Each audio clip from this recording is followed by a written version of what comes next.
Hello, everyone. Welcome back. King Boomer here. Anyway, welcome back to another reaction video. This was actually suggested by one of you. This is Dave Allen. It's called Teaching Your Kid Time. Sounds pretty funny. All right, it's from 1993, it looks like. So, little vintage comedy here. British comedy. This seems interesting. I like his haircut. And his his glasses. He seems like a history professor. But, yeah, let's get into it. This was actually suggested by Ezra. I think I'm saying that name right. So, shout out to Ezra for suggesting this. As soon as I pulled the video up, it caught my eye, so... Let's get right into it. Let's see how this goes. One of the most important things we as parents do is we teach our children about time. We teach them important things like reading the clock. You actually think that's important? Yeah. I'm going to teach you to read the clock. I'm going to teach you to read the time. Why? Because it's important that you know the time.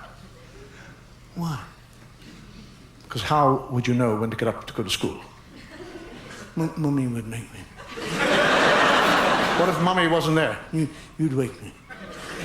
What if we both weren't there? Wouldn't go to school. How would you know when breakfast was? I'd be hungry. Shut up!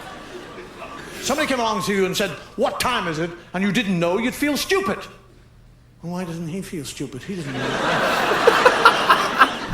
Hold on. I mean, I don't know if any of you guys got kids. A lot of you probably do. I don't. But one of the things I love about kids is their intuition and curiosity. And they you know, in some ways they're better than us at questioning things. So you could have a conversation. I've done this with my nephews. You have a conversation with them and you try to tell them something that you think would be valuable to them in later life, and then they just question all of it. And some of the questions that they throw at you, you're like, damn, that's a good question. You know, it's marvelous how their minds work. And in a lot of ways we can learn from them. So, but anyway, let's continue. Let me go through this whole thing. I'm going to teach you. I did it myself with my son. I'm going to teach you how to read the clock. This is a clock. It's not actually a clock. It is a clock, but it's not a clock. It's a watch. It's called a watch. It's a wristwatch because it's on my wrist. Yes, it's a wristwatch because it's on my wrist and I watch it. Yes, it's very good. Now, time is made up of zones, periods of time, all right? There's hours. Periods. And minute. No, not hours. No, they're not hours. Learned about periods from Al Murray. They're hours. They don't belong to us. It's a different spelling. H-O-U-R-S. Not Howards. It's silent. I don't know.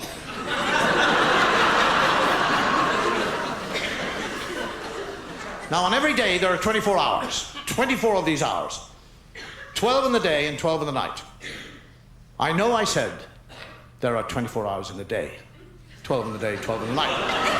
But a day is made up of a day and a night. What are you, stupid? I couldn't very well say Monday night. Everybody knows when I say Monday, I'm talking about the 24 hours. Now shut up and listen.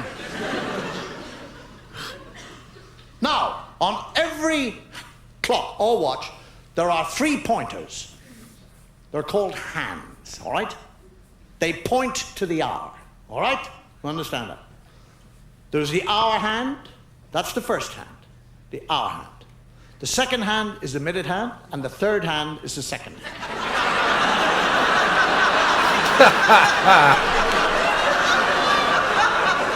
Shut up! We'll do away. Forget about the third hand. Forget it. It's gone, all right? It's gone. Now we have 2 hands. On the face of the clock, there are two hands, all right? There's the hour hand, which is the fat hand, and there's the thin hand, which is the minute hand. So you have a fat hand and a thin hand, all right? Fat hand, hours, thin hand, minutes. Right. Now, up the top of the clock, you see the number up there, 1 and 2. 1 and 2 is 12. It's not 3. It would be 3 if you joined them together. We already have a 3 here on the side by itself. We don't need 2 bloody 3s on a clock. So it's 12. All right? 1 and 2 is 12. So when the fat hand and the thin hand are pointing at the 1 and the 2, it is 12 o'clock in the daytime. Because it would be dark and you wouldn't be able to see it.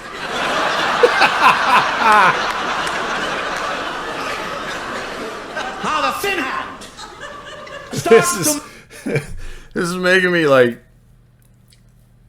kind of have some anxiety about teaching my future kids things.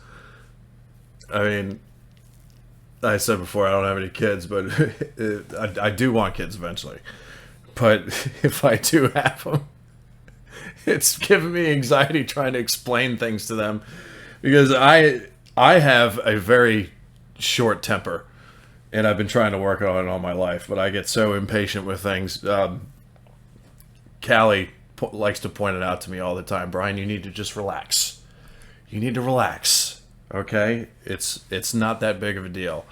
But I can imagine me sitting there with my kids trying to explain something like this or maybe something similar and just going, what's wrong with you? You know? But it seems like a difficult task ahead of me when that time comes. Move away from the fat hand. It likes the fat hand. Yes, it likes the fat hand, but if it wants to tell the time, it has to go away from the fat hand. So it moves away from the fat hand, leaving the fat hand at the 1 and the 2, and then it comes over to the 1 here by itself. You see the 1 to the right of the 1 and the 2? Now, that 1 is 5.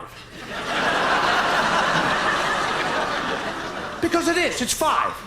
2 is 10, 3 is 15, 4 is 20, 5 is 25, 6 is a half.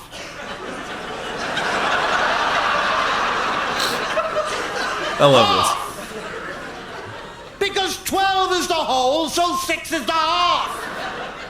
7 is 25 to or 35 past. See, now I'm lost. So now what's actually happening is a thin hand who's moving around the clock from the 1 to the 2, which is the 5 and the 10. And while he's doing that, the fat hand is moving slowly away from the 1 and the 2. Yes, because fat hands move slowly, that's right. Fat things waddle away, yes, that's it. And now by the time the fat hand has got around to the 1, which was the 5, when the minute hand was pointing at it, and the 1 has come back right up to the 1 and the 2, it is now what time? It is not 5 o'clock. It's 1 o'clock. Because when the thin hand points at it, it's minutes. The fat hand points at it, it's an hour. Now you be a good boy and learn how to read the clock. And I'll buy you a digital watch.